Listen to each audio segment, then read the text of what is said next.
Saudi खुरूज व ऊदा वीज़े के बारे में वो सब कुछ जो आपके लिए जानना बेहद ज़रूरी है। क्या आपके साथ कभी ऐसा हुआ है कि आप खुरूज और ऊदा पर छुट्टी गए हों और किसी वजह से वक्त पर वापस ना आ सके हों? और अब आप ये सोच रहे हैं कि चलो कोई बात नहीं, एक नया वीज़ा लगवाकर आराम से सऊदी अरब वापस चले जाएंगे। अगर आप ऐसा सोच रहे हैं तो 1 मिनट के लिए रुक जाएं, क्योंकि पहले आपको असल हकीकत जान लेनी चाहिए। अस्सलाम वालेकुम, आप देख रहे हैं सऊदी उर्दू न्यूज़। आज हम एक बहुत ही अहम मसले पर बात करने वाले हैं, एक ऐसी गलती जो बहुत से लोग अनजाने में कर बैठते हैं। अक्सर लोग ये समझते हैं कि अगर वो खुरूज और ऊदा पर गए और वापस नहीं आए तो कोई मसला नहीं, बस नया वीज़ा लगवाएंगे और दोबारा आ जाएंगे। लेकिन हकीकत इससे बहुत मुख्तलिफ है। तो आइए इस पूरे मामले को तफसील से समझते हैं। हम बात करेंगे कि असल मसला है क्या, वो कौन सी आम गलती है जो लोग करते हैं, वीज़ा आखिर मुस्तरद क्यों होता है, इसका सही हल क्या है, और आखिर में एक बहुत ज़रूरी मशवरा। तो सबसे पहले बात करते हैं असल मसले की कि आखिर ये गड़बड़ शुरू कहाँ से होती है।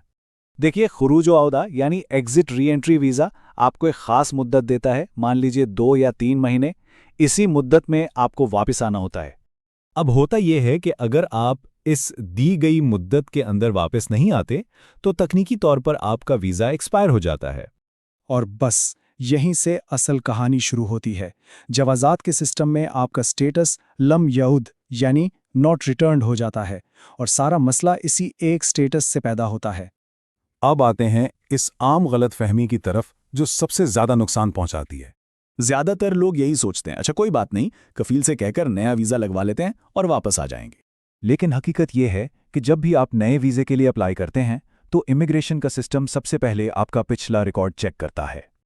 और जैसे ही सिस्टम को आपके नाम के आगे नॉट रिटर्न का स्टेटस नजर आता है, वो कानून के मुताबिक आप पर एक आर्जी पाबंदी लगा देता है।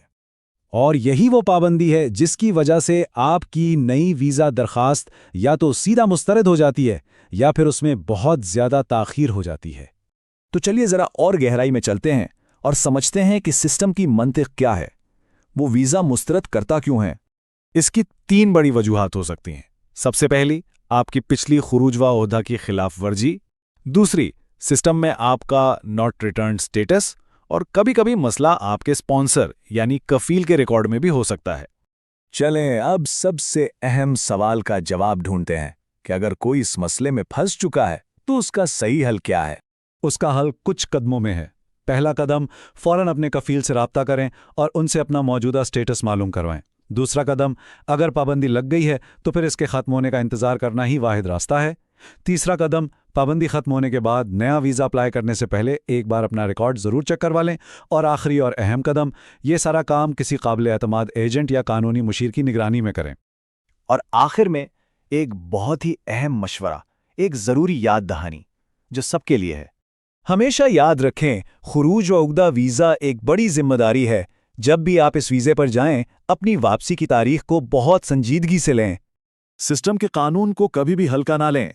एक छोटी सी लापरवाही आपके पूरे मुस्तकबिल पर असरअंदाज हो सकती है। तो दोस्तों, अगर आप या आपका कोई जानने वाला इस मसले का सामना कर रहा है तो हमारी नसीहत यही है कि पूरी मालूमात के बगैर कोई कदम ना उठाएं, क्योंकि ऐसे मामलात में सिर्फ सही मालूमात ही आपको बड़े नुकसान से बचा सकती है। अगर आपको ये वीडियो मुफीद लगी हो तो इसे लाइक करें, अपने दोस्तों के साथ शेयर करें और सऊदी उर्दू न्यूज़ को ज़रूर सब्सक्राइब करें। अल्लाह हाफ़िज़।